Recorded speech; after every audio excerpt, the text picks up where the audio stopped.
Hello guys, so update tayo no? Tungkol sa nangyari ngayong boxing match sa pagitan ni Davao City acting Mayor Baste Duterte laban dito kay PNP Chief Nicolas Torre III. Yung laban nila ay gaganapin sa Rizal Memorial Coliseum at ito yung kanilang boxing for a cause. Kung saan ah, maglalaban itong dalawa bukod kina Baste at ni Torre ay meron din mga boksingero na lalaban no?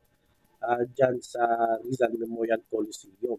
So ang proceeds ng kanilang for a cause ay itutulong nila dyan sa mga nasalanta ng bagyo. So ang tanong dyan ay darating kaya itong si Baste. Sa tingin ko, parang nakikita ko malabo na dadating itong si Mayor Baste Duterte dahil ang alam ko ay nasa ito sa ibang bansa sa SG at yun, Singapore no?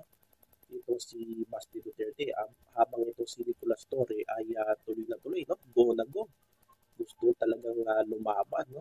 Against dito kay Baste Duterte. So talagang mukhang malabo na darating itong si Baste. So merong mga photo nakita ko lang sa Facebook. So ito guys, may nanalo na. Ayan. So yun. So yan guys ang nangyari dyan sa kanilang boxing for a cause. So sa ngayon, ginaganap na yung kanilang laban no, sa boxing. So malabo na talaga na darating itong si Baste.